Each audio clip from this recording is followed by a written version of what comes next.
Have you ever come to Orlando and you're the person that has to make all the dining plans, all the fast passes, get all the tickets? Well, we have a service that can help you do this.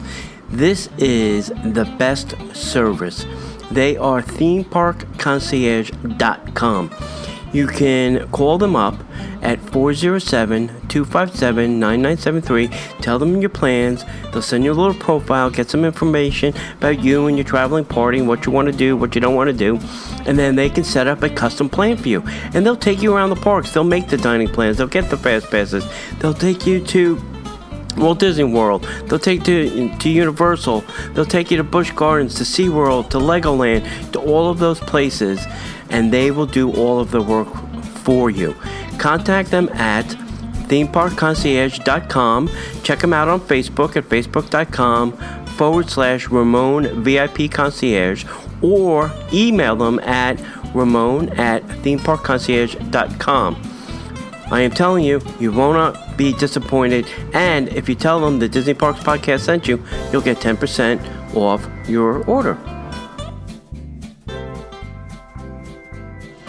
Welcome to the Disney Parks Podcast with your hosts, Tony Caselnova from DisneyByTheNumbers.com and Parkhopper John from WDWParkhoppers.com. Keep your hands, arms, feet, and legs inside the podcast at all times. And get ready for the Disney Parks Podcast.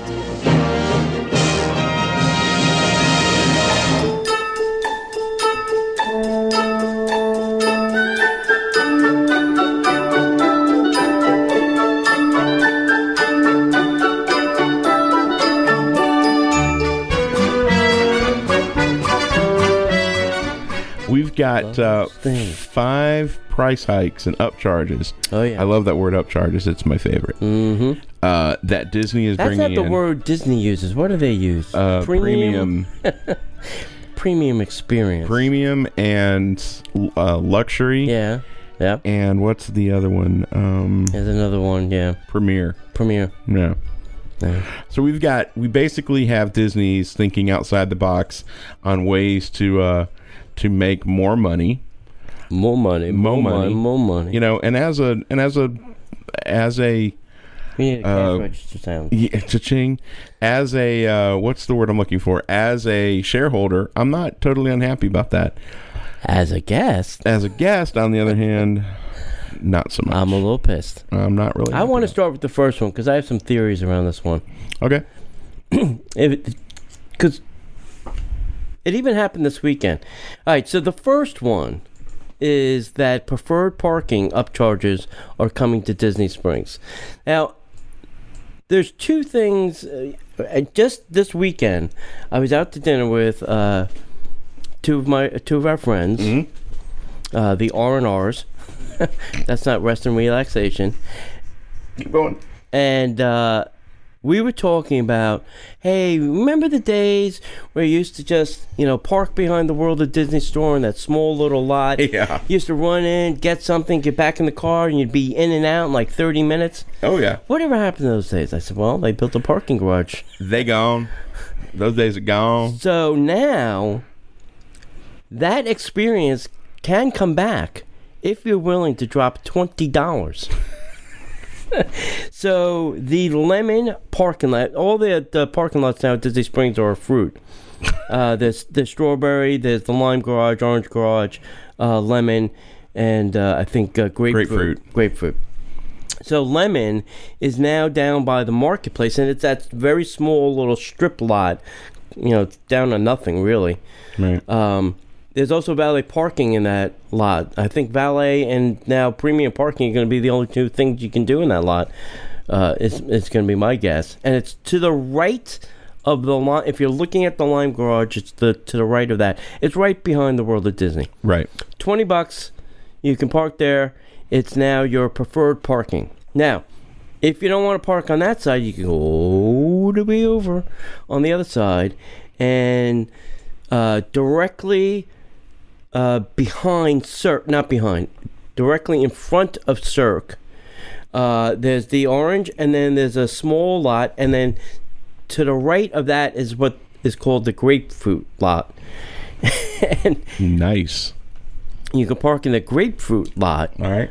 for $20. So if you're going to like the West Side stuff, you park over in the grapefruit lot for $20. If you're going to the marketplace side, you park over in the lemon lot for $20. Now, I also believe that this could be the prelude, and I said it 2 years ago. Years ago. That parking will not be free at Disney forever. That somebody's going to have to pay for those 2 garages, and now the 3rd garage. They are not going to be free. I thought the 3rd garage was for cast members primarily. It'll be primarily for them, but it will also have parking for guests as well. Dang.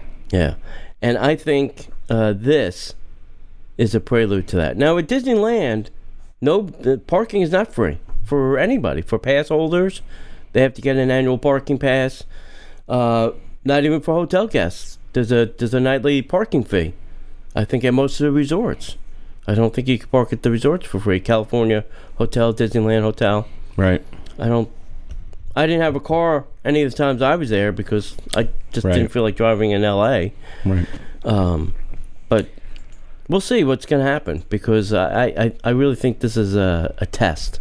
So if Disney does this, how much damage will that do? Because we're looking at, if there's no charge to park now and the lots are full, people are shopping, people are spending money because, there's not a lot to do free really down there that's worth, unless you're just walking around like, hey, let's go let the kids play with the Legos that have every disease known to man. Yeah. And let's go look at this and let's go play in look the at water that. or splash zones. Yeah, let's look at all the stuff that we can't afford. Boy, do we sound jaded. But will they say, okay, premium parking is $20, regular parking will be what, $10 to park, $5 to park? Will they be tiered parking? $10, $10, $12 maybe. I don't know. Depends. I maybe preferred parking will go up to $35 and. Regular parking will be $20 a day. Who knows?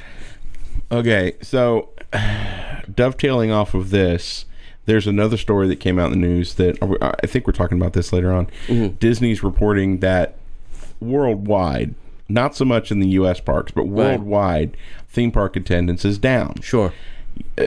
Across the highway.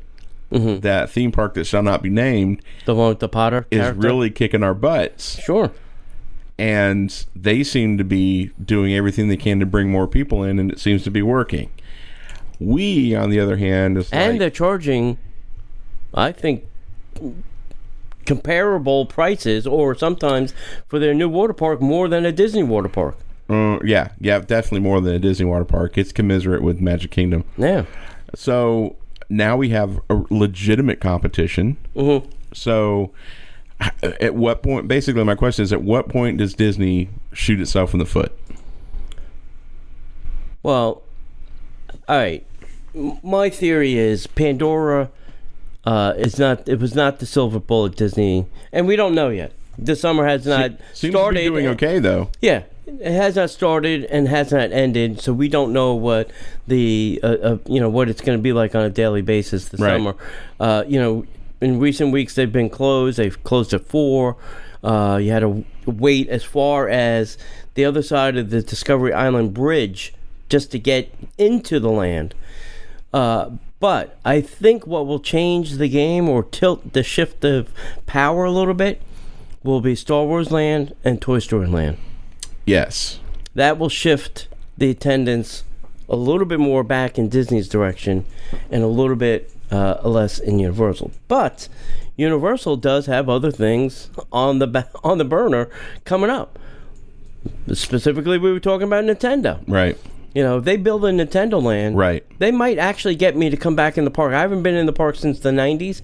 That actually might get me to go see Nintendo stuff. And that would be... not only that would be a game changer, because I've heard rumors of this Nintendo Land, and I know a little bit about what they're thinking about building there. If they pull this trick off, not only are they going to have every Harry Potter nerd on the planet, and I say that lovingly as a nerd and a geek. Yeah, sure. They're going to have every gamer who's ever played. I'm a Disney nerd. Yeah, who's ever played. Exhibit A behind me. Yeah, who's ever played a video game. Yeah. Is going to like, oh my god, to experience, to ride a full size Mario Kart. Sign me up. You know, Where do I go? exactly. How long do I have to wait in line? So Can I buy a fast pass? Universal, yes, you can actually. Universal is positioning themselves to actually do some serious damage against the mouse. Now, do we know also what they're building on the Wet and Wild land? Is that where the Tower Hotel's going? I don't know. I've heard that it's going to be a hotel, but I don't think it's the See, one. if I was them, I'd build not another hotel. That's nice, but I think another theme park coaster would bring or generate more revenue than another hotel. Yeah, but the I'm not a financial expert. I don't know. I've never looked at their balance sheet. Yeah, but the problem that you have then is you have the three theme parks. They're really close together within walking distance, and then you have the Cross iDrive for the next. You make one. it something good enough, somebody might do that. I understand. What would you build there? I don't know. I'm not Universal. I don't know. They don't own anything. They don't have any IP like Disney does. If I were Universal, I would build Disney Quest, except better.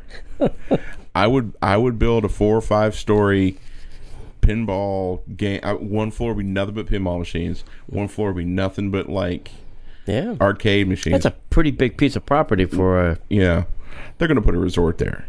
Yeah, but that's what I think too. But I would probably put something that is universal. It has that universal feel to it. Mm-hmm. Kind of like we talked that Disney Magic has that universal feel to it and that level of quality. Mm-hmm. But what I would build is something that people would come over and be like, you could spend $100, unlimited video games on 6 stories of. All right, so their Halloween Horror Nights. If you're into that kind of thing, really having the Jesus scared out of you, literally, and peeing your pants and whatnot. I mean, they own all the Universal IP of Meet the Mummy, Meet Dracula. They could build a whole, right, a haunted whatever. Yeah, and have it all year round. Yeah. And then on Halloween, you amp it up to 11. Right, that's not a bad idea. Because as a kid, that's what I used to watch on Sundays. Meet the Mummy, or Abbott and Costello Meet the Mummy, or right. That's the kind of stuff I used to watch as a kid on television on Sunday afternoons.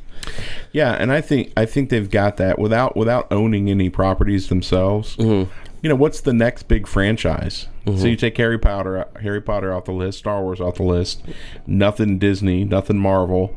What's the next big franchise? Jimmy Fallon. Nah. Well, you can't do a theme Seth park. Meyers. Yeah, no, I mean, WWF. Do they own that? NBC Universal is partnered with WWF or WWE. Excuse me. Yeah, maybe have a wrestling experience. Well, they've been talking about putting, and they're not going to do it. They've been talking about for years putting the actual building of the Hall of Fame. Mm-hmm. Wrestling Hall of Fame. Mm-hmm. They could do a whole thing there and really kind of locate WWE, maybe not the corporate headquarters, but they can really have a lot of things there. That would be a bad franchise. It's got global appeal. Right. It's not a bad thought. What else does NBC do? They could buy ESPN. Yikes. But if they did, I mean, stop and think about it. ESPN's on the chopping block. NBC buys ESPN. Yeah. And I think this has become the Universal podcast. No, I mean, it's a reality that we as locals and people who are fans of the product, it's a reality. Yeah. The Harry Potter beast is not going to be quelled by 2 attractions and some bioluminescent forests at night, and a quick service dining area. It's not going to work.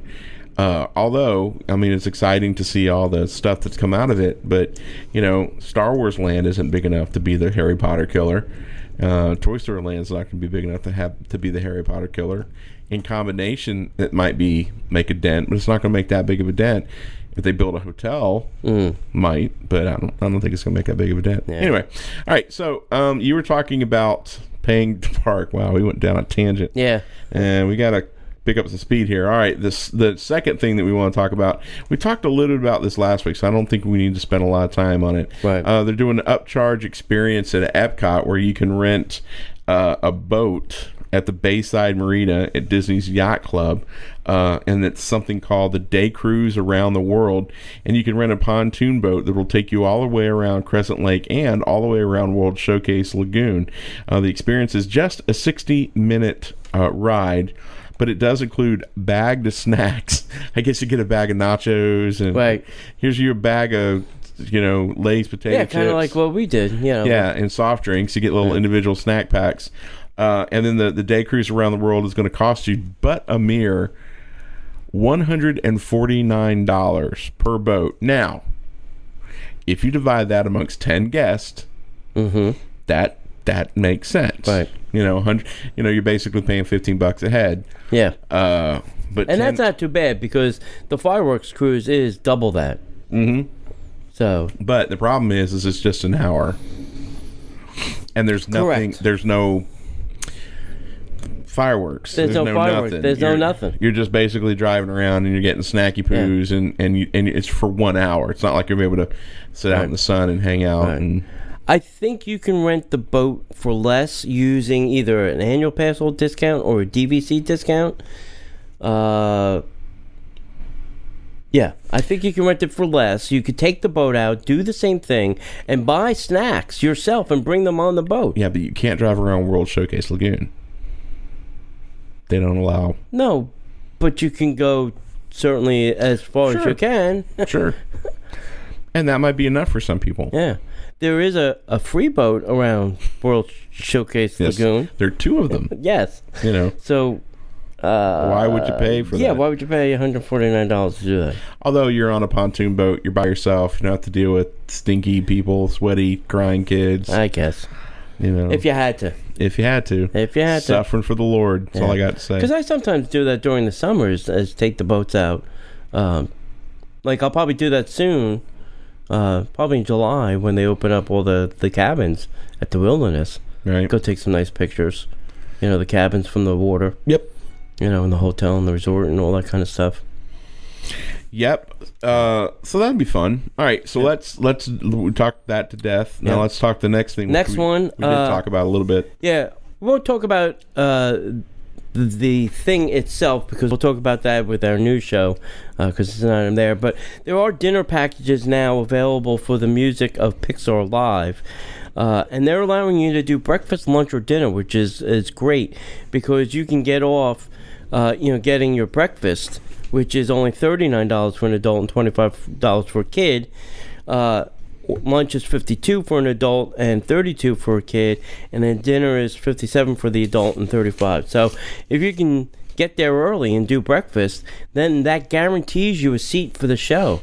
And we'll talk about the show later because I had the chance to experience it, and it was awesome. Yeah. So you can do this either at Hollywood and Vine, Mama Melrose, or the Brown Derby. Obviously, the Brown Derby is only lunch and dinner, and it's $65 for there.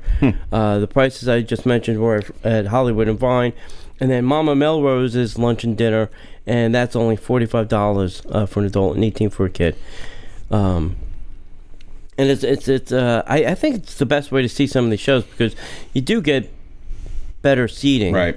And you don't have to wait. You can go do all the other things you want to do, and then just when the show's getting to get ready to start, you go. Right. Nice. So, and the kids are actually really getting off too because for breakfast they're not, but for lunch and dinner, yeah. Mama Melrose and Hollywood Derby, respectively, it's $18 and $22 per kid. Yeah. That's half and a third of what the adults are paying for. Sure. So that works out pretty well. Yeah.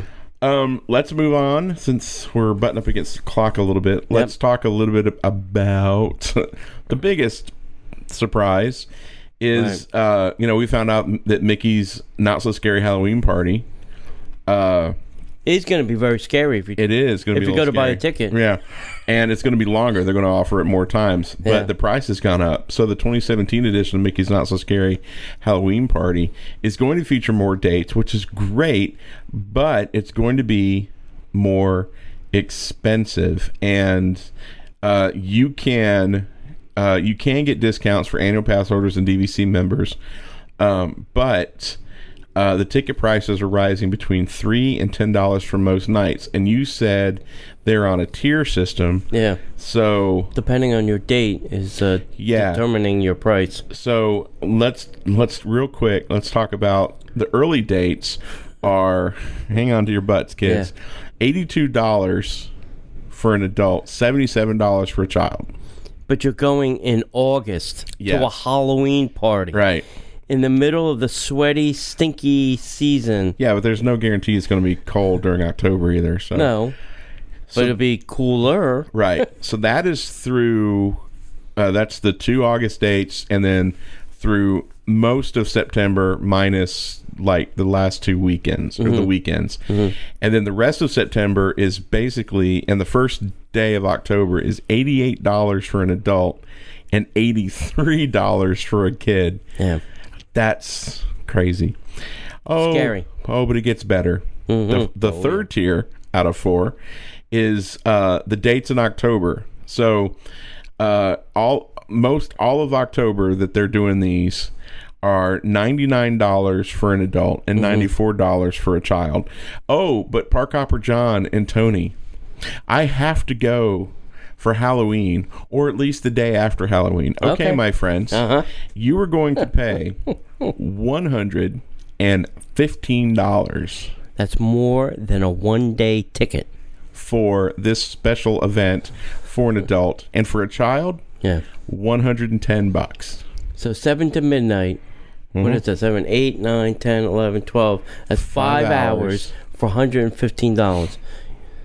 See, that would make people have that feeling of entitlement again. Yes. Now, I have to do everything. I have to see everything. I just paid $115, Mr. Disney. Now, I'm pretty sure they're probably going to let people in early. Sure. And then if you want to go on the 1st of November, they're cutting you a little bit of slack. It's over Halloween. 24 hours later, it's $99. It's a bargain. It's a bargain at $99 or $94 for a kid. Yeah. That seems a wee bit obsessive. Oh, yeah. That seems a little highway robbery-ish. I don't want to say that word, but it seems a little much to me for some reason. Yeah. What say you, Mr. Caselnova of the internets? I say the Christmas party's got the same problem. Yeah. They are experiencing the same exact dilemma as the Mickey's Not So Scary party. Yeah, and then that would be the 5th thing that we're going to add to the list, which is the Christmas party. Yay, the Christmas party, which is your favorite event. Yeah, my favorite event, and I'm not going at these prices. I will. I don't know. I'll have to hope that maybe DVC has some kind of special, Moonlight Madness Christmas party thing or something. Yeah, that I'll get to see. So what's the cheapest pricing if I want to go? What's the cheapest price? The cheapest you can do it, if you purchase in advance, you can do it November 12th, 14th, or 16th. Those 3 dates. For $89 for an adult and $84 for an ankle biter. Wow. After that, we go 94, 95, 95. If you do it late December, not even late December, the beginning is December, the 8th and 15th, that's 99. And then it really goes crazy on the 19th, 21st, and 22nd at 109. Wow. Now, if you just want to go see the parade, anytime after the 22nd, that parade will run at the 3 o'clock time slot. And you can see the parade for free. Yeah. With your 1-day admission, which if you're born multiple days, obviously it's cheap, but if not, you'll pay the $110. Right. I wouldn't advise that going at that time of year because it is very chaotic. But if you really, really had to. Daggum, they already updated their prices. I was going to look for. I hate these websites that just keep using the same page. Just keep adding. And the they just price keep up. re-upping the prices. What's the 23? Oh, that's not right. Yeah. So I seem to remember last year the prices were like in the $76 range. Yeah. Maybe the 80s, but I just can't see spending $110 for a party when you can go to the whole park Right. during the day. And so that then it begs the question. So let's say you go to the park on one of the Halloween nights, right, or Christmas nights. Mm-hmm. You don't get really a full-length day because they're tossing you out at 7. Mm-hmm. So you don't get that 7 to midnight. Right. So you're paying $110 and only getting a third of a day. Or 2/3 of a day. 2/3 of a day. Yeah. They're cutting a little of your time off. Are they doing special pricing for those days? They should. I mean, that just seems fair to me. It may be a little bit cheaper than 110, but it's still during the Christmas season. That's the high season. That's unbelievable. Yeah. So be warned. I think too. If you're not going to go to one of the parties, don't go to the Magic Kingdom on those days. Go somewhere else. Go to Epcot or Studios or that other place, Pandoraville. Pandoraville. I get confused nowadays when Disney puts out, information about Pandora. I don't know if they're talking about now the bracelet or the land. And you know who sponsors the new Pandora. Pandora. The bracelet, not the land. Right. So I'm like, wait, I'm confused. Are we talking about the land or the bracelet? Right. So let's look. I'm looking at ticket prices on Disney's site. Mm-hmm. Since we have all this, we have a couple minutes.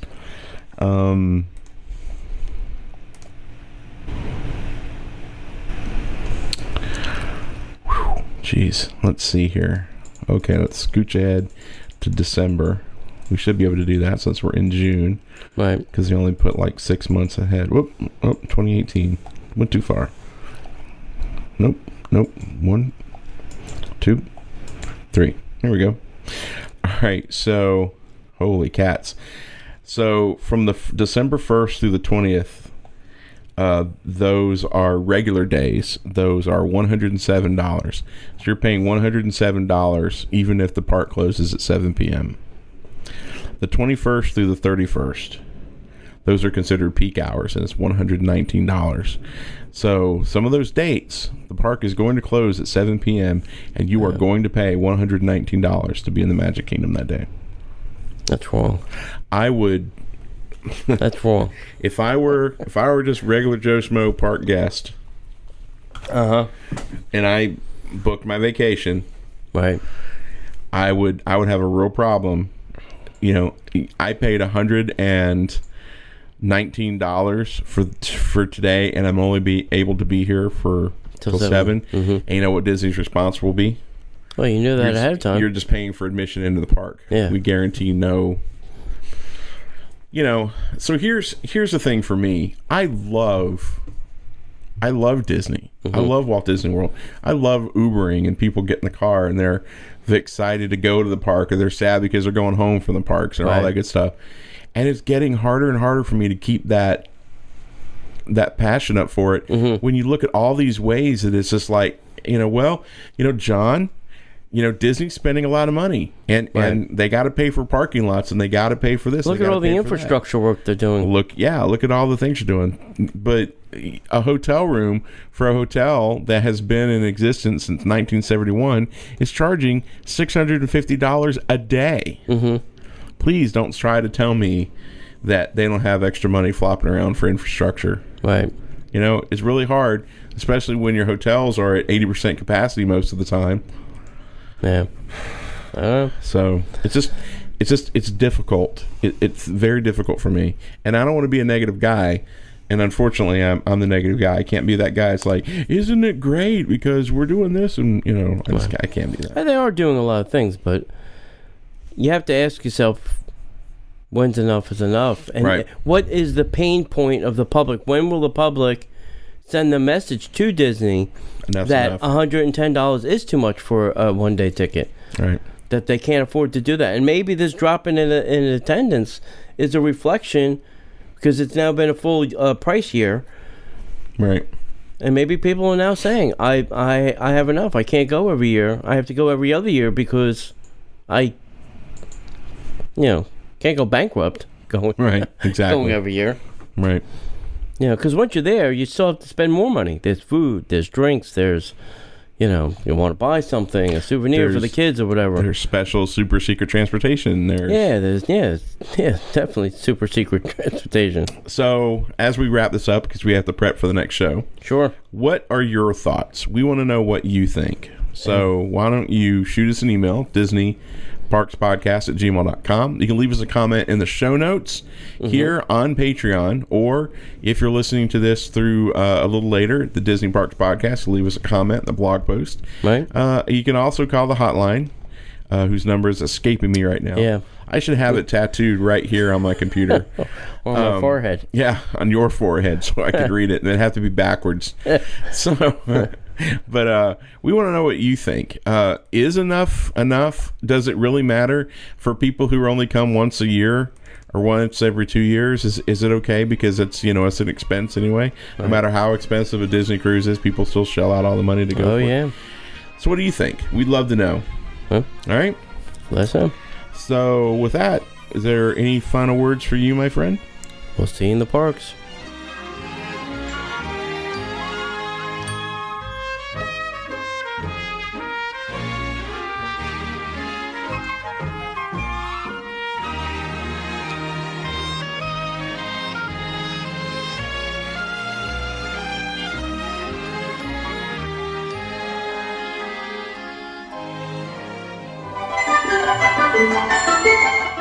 The Disney Parks Podcast is not affiliated with the Walt Disney Company. All Disney parks, attractions, lands, shows, event names, etc. are registered trademarks of the Walt Disney Company. Like a bolt out of the blue, fate steps in and sees you through.